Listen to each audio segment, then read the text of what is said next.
guess this kind of goes into the last question. When is your favorite time of day to create? I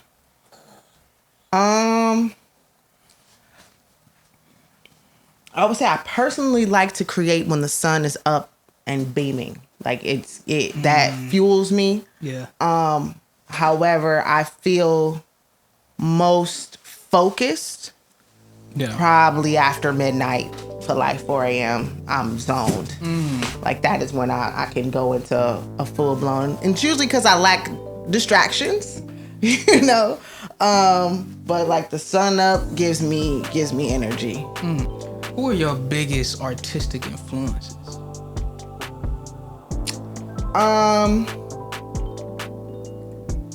Visual artists, or it's not limited?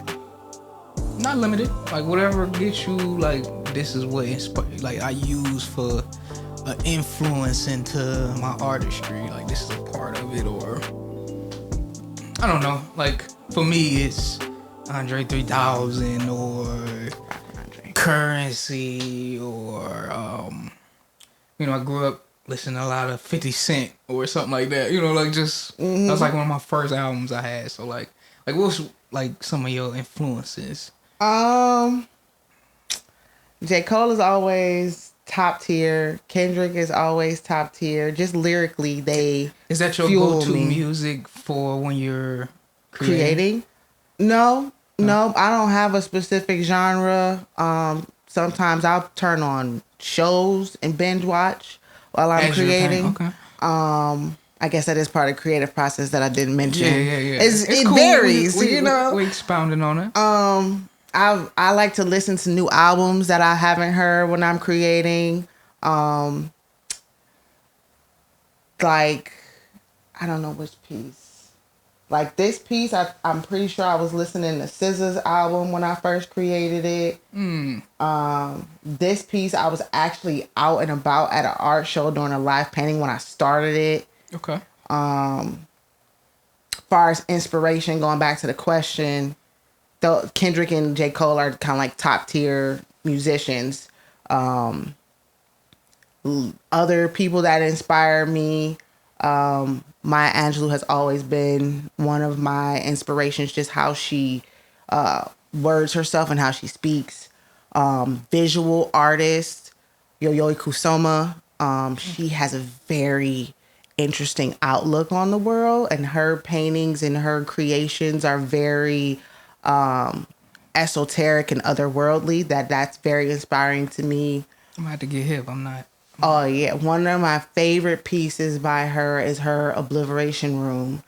She was doing a touring show where she was actually at the Cleveland Museum of Art, and there was a room that was just all white, chairs, tables, ceilings, walls, floors, and she would give the people coming to see the exhibit a dot. A dot, like a dot sticker, like a little sticker. You know, like the same little dot stickers that they put on like your paintings after they sell? Yeah. She gave each person a sticker and you put it anywhere you want in the room. Okay. And this would go on for the whole, It filled up for the whole exhibition. By the time it was done, you don't know where your dot is. Your dot might have got like put over, like someone else could have put it there. But the room was so many, it was like overwhelming. And her point of this was showing how infinite people are, just like the stars, and how we relate to the universe because it's so vast. And I thought that was like one of the most a dope concept. Like that. Beautiful. Like I consider myself a conceptual artist. My artwork doesn't have a specific theme all the time. The concepts behind the piece is what I stand on more than stylized look of it. And that was just one of the people that I could think of offhand as a visual artist that just like right there. Wow. Do you have any upcoming showcases? Yes, I do. Then I recently did a exhibition with this organization called Pancakes and Booze. It is a touring show that they go around different cities.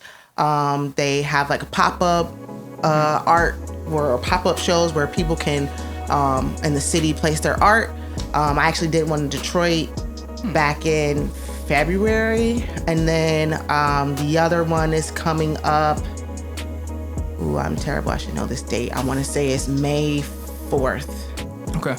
I'm going to check on that to be 100%. We'll have the official details. Yeah, I'll send y'all the flyer. Yeah, we'll have the official details for that. But yeah, that's going to be here in Cleveland. So the last one was in Detroit. This was in Cleveland. They do the tour art show. They have people pop up, do their work. You can live paint. They have pancakes available, and then usually it's at a venue. So it's where, really pancakes. Yes. So it's a very interesting Okay. like theme. Yeah. And then the booze is the alcohol. So it's a combination of art, pancakes, liquor. Interesting. That's dope. Yeah. So we're gonna wrap it up. I appreciate you letting me into your studio. Thank you. And sitting down having a conversation with me. Mm-hmm. But I want to ask you one last question. Bet. What does expression mean to you? Expression to me is showcasing. It's like a showcase of your knowledge. Mm-hmm. And within the 5% culture, 1 is knowledge, 2 is wisdom, 3 is understanding, 4 is culture, 5 is power. Okay, that's why I wanted to get the full. Yeah, and then just to 5, finish it, 6 is equality, 7 is God, 8 is build or destroy, 9 is born. What someone would say is 0 is cipher, and that's just a completion, coming back all the way back to knowledge. So when we say knowledge is infinite, after we go from knowledge to born, you coming back through that cipher to get back to knowledge. Okay, right. I'm learning something new. That's why I'm like, okay. Peace. I'm glad. This is why I share my culture with people, so they can understand what that means, Yeah. And going back to what the question was about expression, like I was saying, wisdom is your expression, but power is your ability to tell or express your truth through what you do. So example would be my pieces, my artwork. I've expressed myself. I expressed my knowledge, my understanding on this world, and other people can see it. And by being changed by that truth or moved by it, that is a powerful thing to have. That's why 5 is power. Because if what I do, how I showcase my knowledge, wisdom, understanding of my culture, what I create, and I have the power to affect change in you or the next person, then I'm making something happen. That change is part of power. I like that. As we are going to wrap up Power Hour. Peace. It all goes hand in hand. Yeah. Shout out any of your socials where everybody can get any information from, like dates or your Instagram or anything like that. Peace. Okay. On all platforms, it is Suhaylah the Artist. The name is spelled Suhaylah, and then the THE artist ARTIST. On Instagram, it's Suhaylah _ the artist.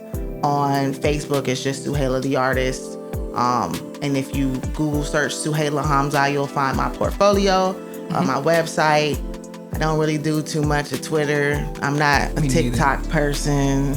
We on there, but and TikTok is banned now, so but now and then they moved Twitter to Threads, whatever that is. I'm on there, but not really. It's X now. That's what it's called. Yeah, X. It's an X symbol, and I feel like I'm old now, so I don't know. The more and more, the older I get, the more I'm just like, do I really want social media? It's good for business, and that's why I stay there. And getting the point across, and showcasing stuff you got going on. That's it. That's what it's good for. But keeping connected, that's how we stay connected. I'd say that's the best thing about social media. Connections. Well, I think that's a wrap.